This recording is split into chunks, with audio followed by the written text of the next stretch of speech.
Assalamualaikum warahmatullahi wabarakatuh.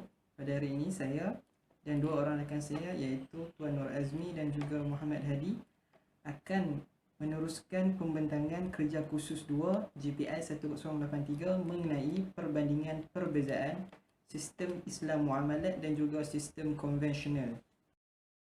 Muamalat Islam. Apakah itu muamalat Islam? Muamalat Islam merupakan perhubungan manusia sesama manusia untuk memenuhi keperluan masing-masing melibatkan bidang ekonomi dan ia perlulah berlandaskan syarak. Konsep muamalat Islam pula merujuk kepada prinsip-prinsip syariah yang bebas daripada unsur-unsur yang terlarang. Unsur-unsur yang dilarang di dalam sistem muamalat ialah sekiranya produk ataupun barang yang dijual mempunyai unsur-unsur yang haram seperti terdapat alkohol ataupun makanan yang haram dimakan seperti babi. Makanan-makanan yang mengandungi ataupun produk-produk yang mengandungi alkohol ataupun makanan-makanan unsur-unsur yang haram diharamkan untuk dijual beli dalam sistem muamalat. Seterusnya, unsur lain yang dilarang di dalam sistem ini ialah jika terdapat unsur riba. Apakah itu unsur riba? Unsur riba Al-Jassas mentarifkan riba sebagai pinjaman yang diberi untuk satu tempoh yang ditetapkan dengan ditetapkan bayaran lebih ke atas orang yang meminjam. Riba juga boleh dibahagikan kepada dua, iaitu riba duyun dan juga riba buyu. Riba duyun ialah kenaikan yang tidak wajar ke atas wang yang dipinjamkan, sama ada dalam bentuk barangan atau wang tunai yang melebihi jumlah pokok. Manakala riba buyu dalam urus niaga perdagangan dan pertukaran, berlaku pertukaran yang tidak sama ke atas komoditi ribawi yang jenis dan asas dari jenis dan asas yang sama. Seterusnya, yang diharamkan di dalam sistem muamalat ialah gharar ataupun mudah difahami sebagai ketidakpastian. Gharar ataupun ketidakpastian ini merupakan transaksi yang tidak sah dalam Islam kerana ia akan menyebabkan berlaku ketidakadilan kepada kedua-dua belah pihak.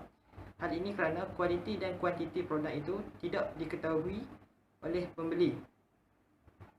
Hal ini boleh menjadikan kontrak ataupun transaksi itu tidak sah ataupun batal. Gharar dapat dibahagikan kepada dua jenis, iaitu gharar kecil dan juga gharar besar. Gharar kecil merupakan gharar yang tidak menyebabkan kontrak jualan itu cacat kerana tidak memberi kesan kepada komponen-komponen utama, iaitu rukun atau unsur-unsur penting yang terdapat dalam transaksi. Kontrak dan syarat-syarat yang perlu bagi elemen-elemen penting contohnya ialah syarat-syarat yang berkaitan dengan aset, harga dan bahasa yang digunakan dalam kontrak. Seterusnya, bagi gharar besar pula, secara amnya gharar besar adalah ketidakpastian yang terlalu nyata sehingga ia tidak boleh diterima ataupun tidak sah. Secara mudah difahami ialah batal transaksi tersebut.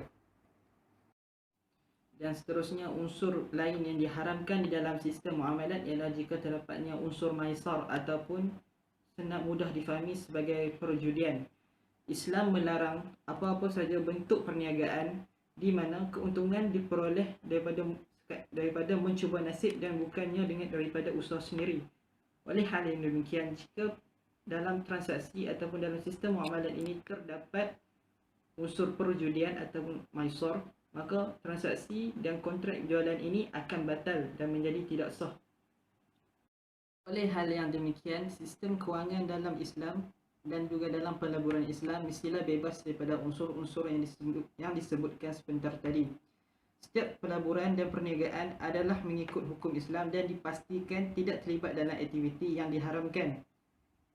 Jenis-jenis muamalat yang terdapat dalam Islam ialah jual beli saham, pinjaman, hutang dan juga gadaian.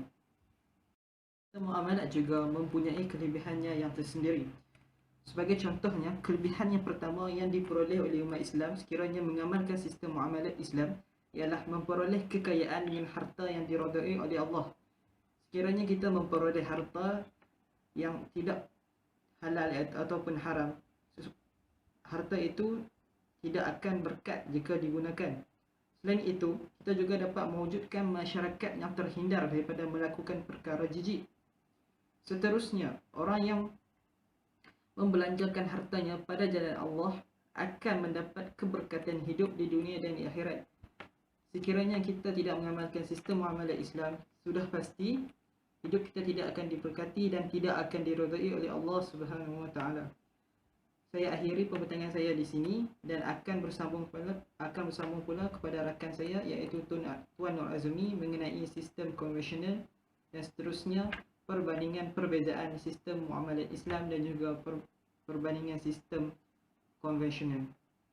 Sekian, terima kasih.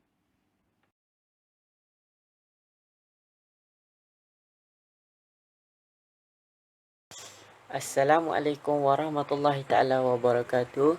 Nama saya Tuan Nur Azmi bin Tuan Muhammad dari unit V16. Saya akan menerangkan tentang munakahat Islam dan muamalat konvensional. Munakahat Islam. Munakahat dari segi bahasa bermaksud ikatan atau simpulan. Munakahat juga ialah suatu ikatan atau akad yang menghalalkan sesuatu perkara. Contohnya, akad ketika berjual beli. Seterusnya, saya akan menerangkan tentang muamalat konvensional. Muamalat konvensional ialah sistem ekonomi yang dipraktikkan secara meluas dalam sesebuah negara. Ia merupakan sistem yang ditentukan oleh manusia dan tidak mempunyai piawai yang mutlak dan boleh berubah mengikut ketentuan masyarakat. Sistem muamalat konvensional ini terdiri daripada sistem ekonomi kapitalis, sosialis, komunis dan ekonomi campuran. Konsep bagi sistem kewangan konvensional ini ialah pemberian faedah dalam hampir semua transaksi, sama ada pinjaman, overdraft cukai, kad kredit dan lain-lain lagi. Sistem kewangan konvensional memberi kebebasan untuk melakukan pelaburan dan memaksimumkan keuntungan dan tak bercanggah dengan undang-undang.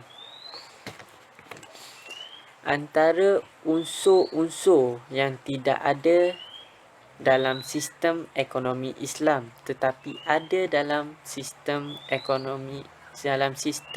muamalat konvensional ialah unsur tanajusi, unsur gharar, unsur tadlis al-aib dan lain-lain lagi. Saya akan menerangkan tentang unsur tanajusi, unsur gharar dan unsur tadlis al-aib. Unsur tanajusi.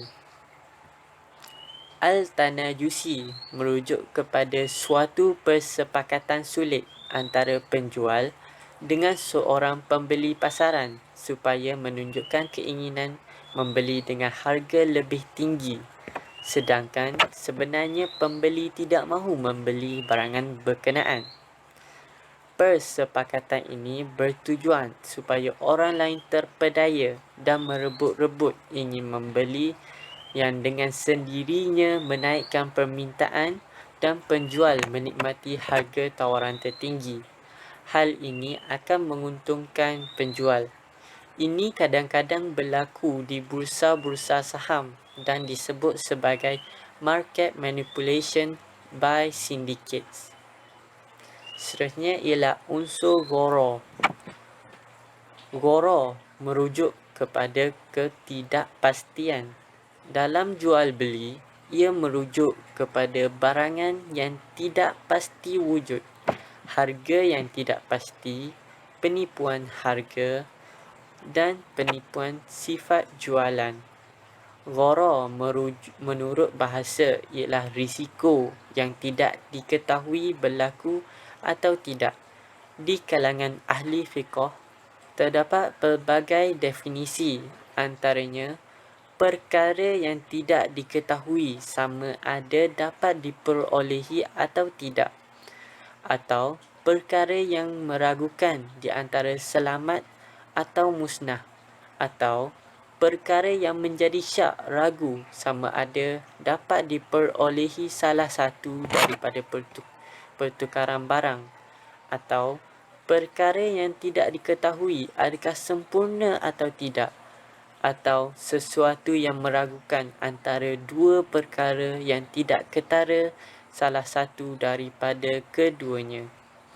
Dan yang seterusnya ialah unsur tadlis al-aib. Tadlis al-aib bermaksud menyembunyikan kekurangan-kekurangan, iaitu kecacatan yang diketahui ada pada sesuatu yang dijual dari pengetahuan satu pihak lagi dalam kontrak. Kontrak mestilah bersih dari unsur ini supaya pembeli benar-benar membeli berasaskan pertimbangan sendiri. Itu sahaja dari saya. Sekian, terima kasih.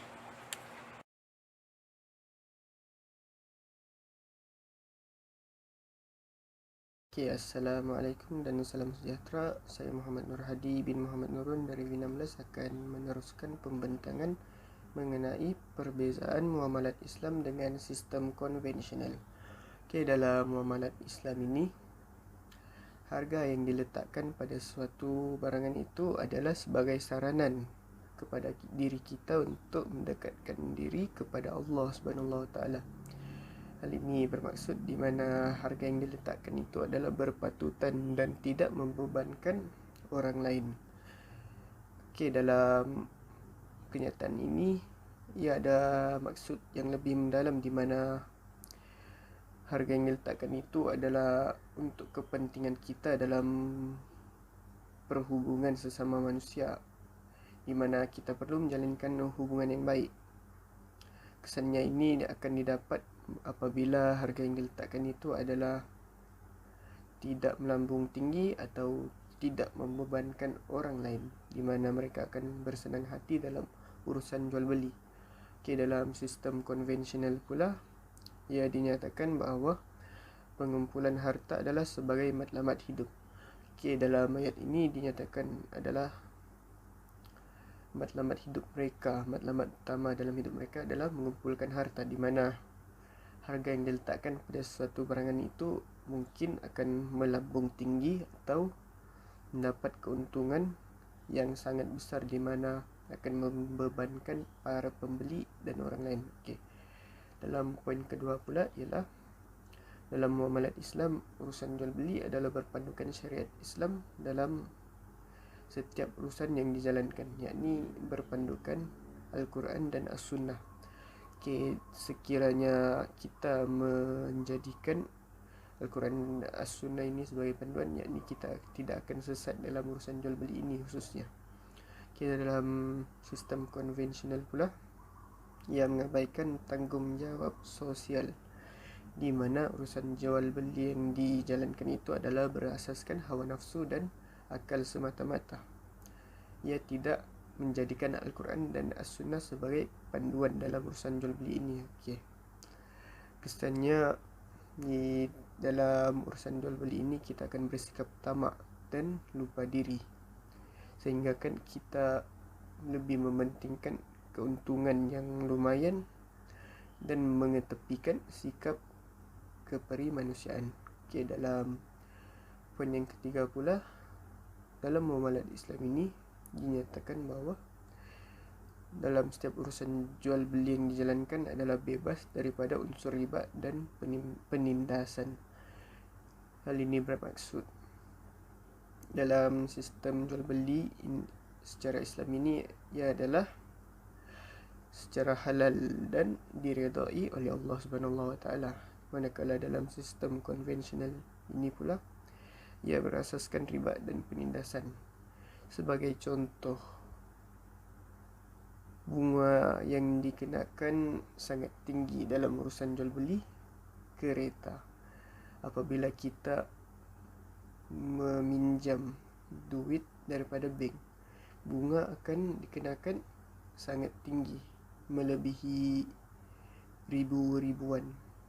Itu hanya bunga, belum lagi untuk membayar bulanan kereta tersebut. Okey. Dalam muamalat Islam pun, dalam poin yang terakhir, muamalat Islam ini jual beli adalah bertujuan kerana Allah Subhanahu wa taala semata-mata. Hal ini adalah untuk mendapat keredaan serta kerahmatan daripada Allah Subhanahu wa taala supaya urusan jual beli kita itu dipermudahkan dan diyakini oleh orang lain. Okey, manakala dalam sistem konvensional pula, ia bertujuan untuk mengejar keuntungan semata-mata, di mana kita lupa bahawa keuntungan atau rezeki itu adalah daripada Allah Subhanahu wa taala. Dan keuntungan ini adalah berasaskan riba dan penindasan kerana ia telah membebankan orang lain sebagai pembeli. Okey, sekian saja. Terima kasih.